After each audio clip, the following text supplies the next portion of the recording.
जिसकी नैया संभाले कन्हैया। अपना उद्देश्य जब भगवत प्राप्ति बन जाता है तो ज्यादा बुद्धि नहीं लड़ानी पड़ती, उससे फिर वही कर्म बनने लगते हैं जो प्रभु की प्रसन्नता का हेतु होते हैं, जो हृदय की शांति का हेतु होते हैं, जो हमें मोक्ष पदवी अर्थात द्वंद्वातीत अवस्था को प्रदान करने वाले होते हैं। और एक रहस्य की बात है कि जो भगवत प्रीत्यर्थ कर्म किए जाते हैं उनमें यह सामर्थ्य होती है कि वो आपके जो स्वार्थ और कामना वासना से अधर्म हुआ है उनको वो मिटा देंगे। हित सजनी जो आचार्य स्वरूप में प्रकट होकर के बता रहे हैं, बिल्कुल सहज सरल भाव से अपने घर में गुरु प्रदत्त प्रियालाल को विराजमान करो। गुरु प्रदत्त इसलिए मनमानी प्रभु की छवि भी विराजमान करके आप उनमें भाव और भाव भरी उपासना पद्धति नहीं प्रकट कर पाएंगे, इसलिए गुरु प्रदत्त है। गुरु प्रदत्त उपासना, उपास्य देव मंत्र और जो जो पद्धति बताई गई है इसकी बड़ी महिमा है। मनमानी उपासना और गुरु प्रदत्त उपासना में बड़ा अंतर है। जो गुरु नाम देता है वो शबीज होता है, वो जगा हुआ होता है, उपासक के हृदय में जाकर के अपना प्रभाव दिखाता है, इसलिए गुरु महिमा है। आचार्य चरण कह रहे अपने घर में प्रियालाल को विराजमान करो। बहुत सहज कर्म बंधन से मुक्त होने का उपाय है। भले आप गृहस्थ हैं, व्यापार नौकरी जो भी कार्य करते हैं, घर में प्रियालाल को विराजमान करो। पहले हृदय में बात बैठा लो, इस घर के मालिक प्रियालाल, मेरा परिवार, ये भाव हटाओ, ये प्रियालाल के सदस्य और मैं इन सदस्यों सहित प्रियालाल का सेवक। बैठा लो, स्वामी नहीं, मैं इस घर का स्वामी, मैं परिवार का स्वामी, मैं परिवार को चलाने वाला। बस अब जो कर्म करोगे उद्देश्य गलत हो गया, अब ये सब बंधन कारक हो जाएगा। घर में प्रियालाल को विराजमान करने का मतलब है ठाकुर हुए प्रियालाल, स्वामी हुए प्रियालाल, हम सेवक और ये स्वामी के सदस्य। परिवार के जनों को अपनापन नहीं, अपनापन स्वामी में, सीधा हमारा स्वामी सेवक का संबंध और परिवार के सदस्य प्रियालाल के जन हैं। इस भाव से उनकी सेवा के निमित्त से जो भी कर्म किए जा रहे हैं वो तो सेवा है ही, पर घर में भी सेवा पद्धति का विस्तार करें। तांबूलम क्वचिदर्पयामि चरणौ संवाहयामि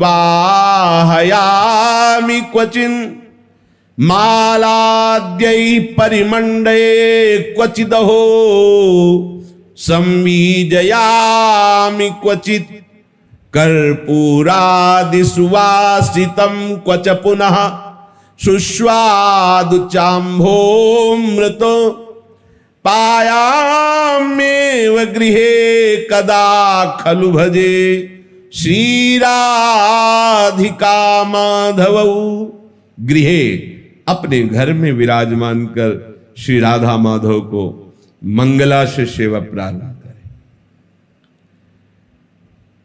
सूर्य उदय होने के पहले तक 4 बजे और सूर्योदय के बीच में यदि आप यहां विराजमान हैं और आपके श्री जी वहां विराजमान घर में, तो यही मंगला का चिंतन करो। श्री जी 10-20 नहीं, यहां भावना की और फिर जब यहां से गए तो उनको मंगला उत्थापन किया, थोड़ा पद गायन किया, फिर स्नान आदि, फिर श्रृंगार आदि, कुछ समय बीच का ऐसा अवसर निकालो अपनी श्री जी की सेवा का भी, जो अपने घर में यहां वृंदावन धाम में यहां बैठे हो परम सेवा 8 पहर हो रही, पर जो अपने अपने घरों में विराजमान किए दूर देशों में भी है, उनको यही पद्धति अपनानी है। जैसे अपने लोग करते हैं, चलो इतना विशाल ना करके, तो सूक्ष्म कुछ मिनट में श्री जी की मंगला कर लिया, 1-2 पद सुना दीजिए। आजति राजत दंपति भोर नंद के लाल हरियो मन मोर, आज प्रभात लता मंदिर में आज तो जुवती। ऐसे ये प्रातःकालीन सुरत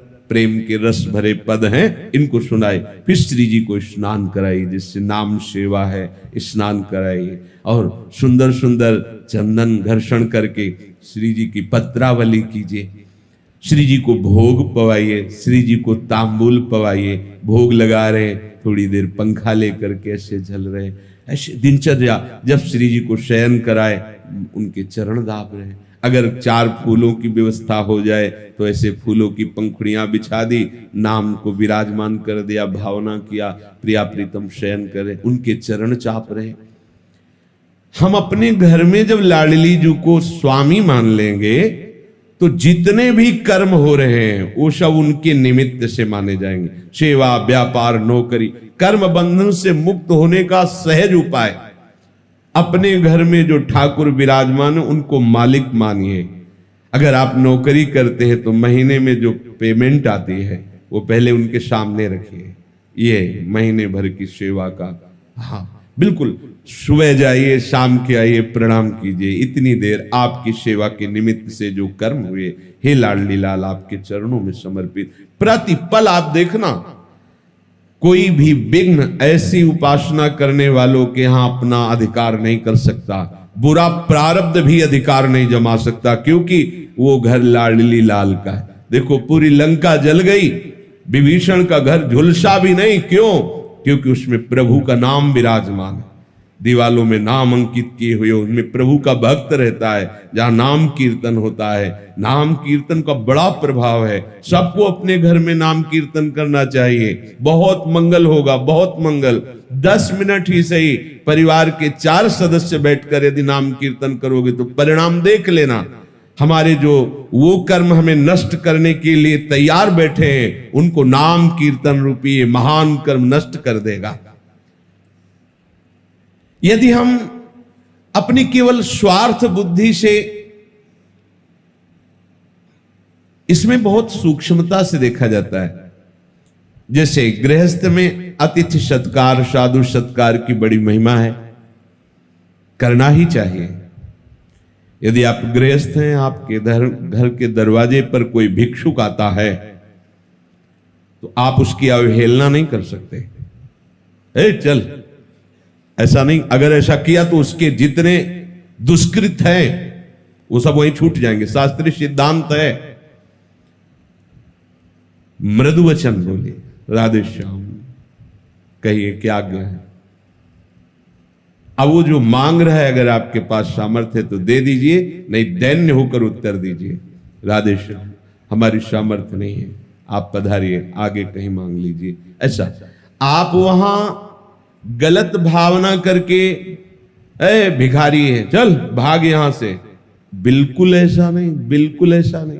गृहस्थ धर्म में सबसे बड़ी सावधानी अतिथि सत्कार है।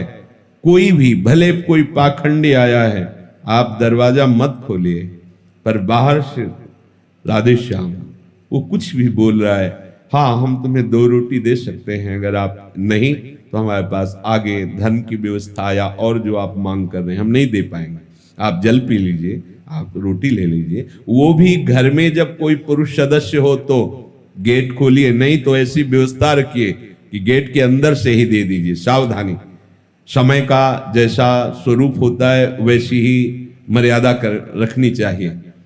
जैसे जानकी जी अकेले पर्णकुटी में, तो लक्ष्मण जी ने रेखा खींच दी थी कि इसके बाहर मत जाना, अंदर से ही अगर कोई प्रश्न उत्तर हो तो अंदर ही करना, इस रेखा को कोई पार नहीं कर सकता। पर जानकी जी अतिथि सत्कार की विशेष भावना के कारण उस रेखा को पार कर गई, तभी रावण उठा ले गया, नहीं सामर्थ्य नहीं थी, वो उसकी सामर्थ्य नहीं थी कि रेखा पार करे। ऐसा समय का है। अगर आपको ऐसा लगता है कि घर में कोई सदस्य नहीं पर अतिथि आया हुआ है तो आप बाहर, राधे श्याम आपको अगर रोटी चाहिए तो दे सकते हैं, अन्यथा प्रणाम। कटु वचन बोलकर तिरस्कार करके भगाना मानो उसके पापों को स्वीकार करना।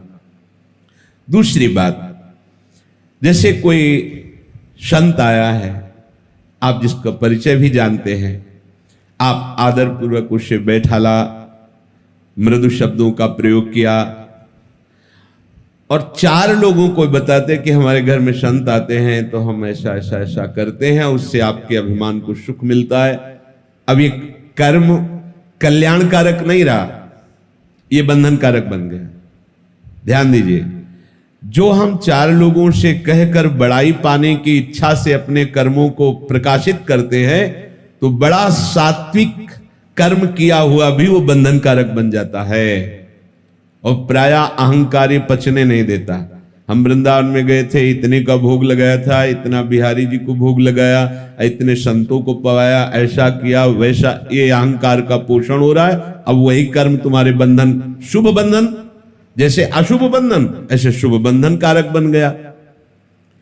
तो इसमें जो सम्मान की, स्वार्थ की, अहंकार की भावना से कर्म किया जाता, वो यज्ञार्थ कर्म नहीं होता, चाहे जितना बड़ा कर्म हो। जैसे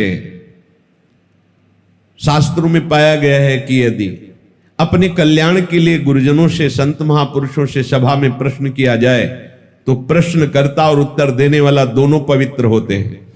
पर यदि उसके मन में प्रवक्ता के प्रति परीक्षा के लिए या ये सभा जाने कि मैं बहुत बड़ा साधक हूं, देखो मैं किस कोटि का प्रश्न करता हूं, सभा मेरा आदर दृष्टि रखे, हमारे ऊपर सम्मान करे, ये यज्ञार्थ नहीं हुआ। इसमें दोनों की पवित्रता वाली बात नहीं आएगी। तो साधक को छोटी छोटी अपनी वृत्तियों को भगवत समर्पित करने पर ही कार्य बनेगा। हम एक एक वृत्ति के द्वारा जो चेष्टा करे वो भगवत समर्पित, मुक्त संगहा समाचर, किसी भी व्यक्ति वस्तु स्थान में तुम्हारी आसक्ति नहीं होनी चाहिए। संग तो केवल भगवत प्रेमी महात्माओं के लिए ही आदेश किया गया कि उनका संग करे, अन्यथा ना, असंग। एकश्चरण रहस चित्त मनंत ईसे, अगर संग की बात आई तो युंजीत तदवृत्ति साधु सुचेत प्रसंगा, जिनका चित्त निरंतर भगवत प्रसंग में रमण करता रहता है, ऐसे साधुओं का संग करे, नहीं तो असंग रहे। जित संग दोषा तभी हो सकता है जब महात्माओं का संग हो, भगवत प्रेमी महात्माओं का संग हो और सबसे असंग हो करके भगवत प्रीत्यर्थ तत्सुख भावना से कर्म किया जाए, यज्ञार्थ कर्म किया जाए, तो बड़े आनंद पूर्वक जीवन व्यतीत करते हुए वो भगवान को प्राप्त हो जाएगा। आपके पास जो भी सामग्री हुई भगवत प्रदत्त है। भगवान कह रहे यदि तुमने उस सामग्री में हिस्सा नहीं लगाया तो यो भुंगते स्तेन एवशाह, वो चोर है, उसे मैं दंड देता हूं। ये मत समझो कि तुम्हें जो सामग्री मिली केवल आपकी ही है। जब रसोई में अन्न बनता, एक रोटी पहले गौग्रास बनती थी, अब कुत्ता ग्रास बनता होगा, गौग्रास तो बनता नहीं। कैसे? गौ है नहीं तो ग्रास कहां पाओगे? कहां गौ है? कैसा कलयुग का, जहां गाय मूत्र त्याग करती थी वो तीर्थों के समान पवित्र स्थान हो जाता था। गौ में धर्म वास करता है। पहला ग्रास जो थाली प्रभु को गई, इसके बाद पहली रोटी गौ के लिए निकाल, एक रोटी लेकर के हमने देखा है छत में जाकर तोड़ करके डाल दिया कौआ चिड़िया आदि के लिए। फिर वो दरवाजे पर निकल कर खड़े हुए कि कोई अतिथि, कोई संत महात्मा, ऐसा 1 मिनट इंतजार, प्रत्येक दिन ऐसा करना। 1 मिनट देखा कोई नहीं, फिर प्रणाम करके उसको प्रसाद को पाया। जो भी तुम्हारे पास संपत्ति है उसमें हिस्सा लगाना पड़ेगा। जैसे किसान आदमी, बड़ा पाप होता है किसानी में, बहुत से जीव मरते हैं, बहुत से कटते हैं जीव। देखा, अब खुरपी से निकाल रहा है, कितने जीव ऐसे कट जाते हैं। केचुआ है, बड़े कई प्रकार के जीव होते हैं जो कट जाते हैं, वो सब अपराध, हिस्सा निकालना। जैसे कंडा है, चूल्हे पे लगाया और उसमें चींटी, लाखों चींटी उसमें अंदर बैठे और वो ध्यान नहीं दिया, वो सब जल गई। इसीलिए ये जो पहले पद्धति थी निष्पाप होने की, अब उसका कोई ध्यान ही नहीं, क्योंकि वो चूल्हा ही नहीं है, किसमें हवन करे? गैस का समय है, गैस सिलेंडर का, और तौल के आटा आया हुआ है, उसमें 4 रोटी बनाने की सामर्थ्य तो है नहीं। आजकल के नए बच्चे बच्चियां होटल का पसंद करते हैं, बना के भोग लगा के पाना पसंद नहीं करते हैं। हाँ, वो बैठे नौकरी से आए, भोजन लाए नहीं, आप फोन से कह दो तो होम डिलीवरी आ जाएगी घर में। सब धर्म कर्म चौपट होते चले जा रहे हैं। जो सामग्री को अपनी मांग करके भोगता है और उसे भगवत सेवा, गौ सेवा, अन्य सेवाओं में अर्पित नहीं करता है, वो चोर है और चोर को दंड मिलता है। जब अपने को किसी पे गुस्सा आए तो दया करो, ये आसुरी भाव है। जब इंद्रियों की भोग विलासता बढ़े तो दमन करो, और जो तुम्हें प्राप्त हुआ है उसका हिस्सा लगाओ। तभी वो यज्ञाशिष्टासिनः, जो यज्ञ का बचा हुआ भाग है वो तुम्हें निष्पाप कर देगा और भगवत प्राप्ति के मार्ग में बढ़ाएगा। अगर जैसे आप कुटिया बनाए हुए हैं और कोई संत आता है ऐसे समय में, जिस समय भोजन नहीं है, और आपसे याचना करता मैं भूखा हूं, कर्तव्य है तत्काल आप उसके भोजन की व्यवस्था कीजिए। आपने कुटिया निर्माण किया है, यदि आप फुटपाथ पे रहते मांग के खाते, उस समय भी यदि आप रोटी सामने रख के पाने वाले ही हैं और कोई कह दे कि मैं भूखा हूं, तो आपको दे देना चाहिए। यह आज्ञा है। अगर आपने कह दिया कि भोजन का समय तो खत्म हो चुका, भोजन नहीं मिलेगा, आपको अपराध लगेगा। आपने इतनी बड़ी कुटिया बना रखी है, आपके पास व्यवस्था है, और भूखा कोई आया है तो आप मना कर देते हैं, भगा देते हैं, तो आपके ऊपर अपराध लागू हो जाएगा, आपको दंड भोगना पड़ेगा। ये सावधानी रखनी पड़ेगी पक्का। आपने सुविधाओं को एकत्रित किया है तो उसे ऐसी अवस्था में ना नहीं कर सकते। वैसे जैसे सब संत सेवाई चल रही, आपका प्रसाद पाया, पवाना शुरू हुआ, आप बाहर निकल के खड़े हैं, कोई खड़ा है कि मुझे भोजन मिल जाएगा क्या, परिचय जानने की जरूरत नहीं, हाथ जोड़िए, मानसिक प्रणाम कीजिए या पंचांग प्रणाम कीजिए, बैठा लिए और उसे छक के भोजन पाइए। अगर आप ऐसा विधान नहीं रखते तो आप पाने का अधिकार नहीं रखते। पक्का समझ लीजिए, इसमें कभी भी त्रुटि नहीं होनी चाहिए, चाहे वो गृहस्थ हो चाहे विरक्त हो। जो विरक्त कुटिया बना सकता है उसके पास संग्रह है। अगर अन्न का संग्रह, अर्थ का संग्रह है, तो प्राप्त सेवा का तिरस्कार करना अपराध माना जाएगा। उसमें ये नहीं चलेगा तो आप लेट हुए, नहीं, पुनः रसोई निर्माण करो और 4 रोटी बनाकर श्री जी को अर्पित करके उसको पवाओ, तभी इस सुविधा का सदुपयोग माना जाएगा। रसोई केवल प्रभु के लिए बन रही है, ये भावना करो। अपने लिए रसोई नहीं बनती। भुंजते ते त्वघम पापा ये पचंत्यात्म कारणात्, वो पाप खा रहा है और वो दुर्गति को भोगेगा, क्योंकि तुम्हारा अधिकार नहीं। तुम सोचते हो मैंने कमाया है, उसमें हिस्सा है। पहले आप प्रभु के भोग की भावना से रसोई अमनिया करें, और शुद्ध रसोई रहनी चाहिए। ये जूठे अनूठे जैसे ये सब, ये कम से कम जो वैष्णव हैं, जो भगवत भाव वाले हैं, आपके फ्रिज में ऐसी बोतल नहीं होनी चाहिए जिससे ऐसे लिया पिया और फ्रिज में रख दिया। बिल्कुल सावधान। ये बहुत छोटी बात लगती है, लेकिन यही छोटी बात आपकी उपासना को रोक देगी, उपासना में बाधा पहुंचा देगी। ऐसे तो जल उस बोतल से पियो ही मत जो फ्रिज में रख, निकालो, श्री जी को अर्पित करो या नाम लेकर के, तब स्वयं एक बूंद पानी अमनिया मत पियो। मान लीजिए हमारी बात मान, देखो, भुंजते ते त्वघम पापा, जो स्वयं पाते हैं वो पाप पाते हैं। संपूर्ण सृष्टि भगवान की है। जो भी मिला है तुम्हारा पास पदार्थ वस्तु, वो सब सेवा के लिए मिला, भगवत सेवा के लिए मिला है, यज्ञ के लिए मिला है। यज्ञ शेष का जो प्रसाद पाते हैं वो संपूर्ण पापों से मुक्त हो जाते हैं। परंतु जो केवल अपने लिए पकाता है, अपने लिए सब कर्म करता है, वो पापी लोग पाप का भक्षण करते हैं। अब आप समझिए, गरम गरम रोटी बनती जा रही, आप लेके पाते जा रहे, नहीं, सिद्धांत नहीं।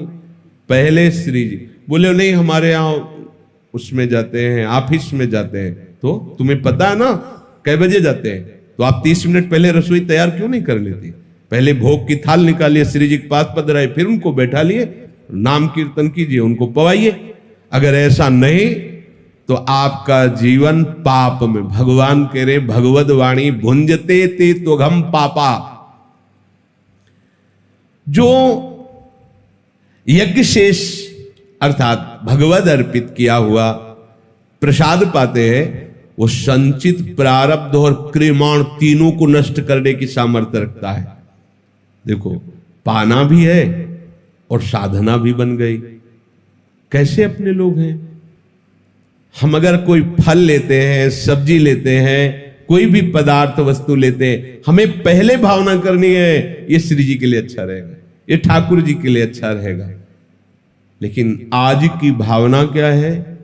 वहीं लिया, वहीं खड़े खड़े खाया, अपने लिए हर चीज देख रहे हैं, अपनी रसेंद्री जनेन्द्री इंद्रियों के सुख के विषय। इसीलिए दुर्गति हो रही है। इसीलिए ना तो साधन समझ में आ रहा है, ना परमार्थ समझ में आ रहा है। सावधान हो जाइए। हमारे लिए केवल प्रसाद है, कुछ भी अमनिया नहीं होना चाहिए, ना वस्त्र, ना सैया, ना भोजन, ना जल, कुछ भी नहीं। तभी आप जो महात्माओं को गति मिलती है, आप गृहस्थ होते हुए भी उस गति को प्राप्त कर लेंगे। बहुत बड़ा महत्व है। यदि आप धर्म पूर्वक पवित्र कमाई का उसका विभाग कर देते हैं, ये अतिथि के लिए, संत के लिए, गौ सेवा के लिए, पक्षी सेवा के लिए, ये परिवार के लिए, तो वो धन, वो अन्न आपको स्वस्थ रखेगा। बुरा प्रारब्ध जो आपको, एक खून की जांच कराने में 10,000 रुपए लग रहे हैं, ऑपरेशन हुआ लाखों रुपए लग रहे हैं, तैयार हो, आपको कोई परेशानी नहीं। लेकिन वही प्रारब्ध आपका किसी अन्य बीमार की सेवा में थोड़ा हिस्सा लगा देने से, कोई भूखा है उसे भोजन दे देने से, कोई ठंडी में कांप रहा है उसे वस्त्र दे देने से, वो आपका बुरा प्रारब्ध नष्ट करके स्वस्थ रखे, वो अच्छा। या धन भी नष्ट हो और कष्ट भी भोगो तो वो अच्छा। पर आज का प्राणी वर्तमान में इतना भोगासक्त है कि वो त्याग शब्द जानता ही नहीं। वो अगर कहीं कुछ दान देने की भावना भी आती है तो वो चाहता है कि पूरी मीडिया में हमारा प्रचार प्रसार हो, सोशल मीडिया जाने कि कोई भारत में एक दाता है हमारा। एक पंखा देगा तो पंखुड़ी में नाम लिखवा देगा, पूरा पता लिखवा देगा। क्या होगा? क्या होगा? ये बहुत सूक्ष्म बात है। आप जो भी सामग्री आपके पास है उसमें हिस्सा लगना चाहिए। अगर हिस्सा नहीं लगाते हो तो जबरदस्ती छीन लिया जाएगा, दैवी विधान आपको परेशान करके छीन लेगा। तो आपके प्रारब्ध और कर्म तो बकाया ही रह गए और कष्ट भोगना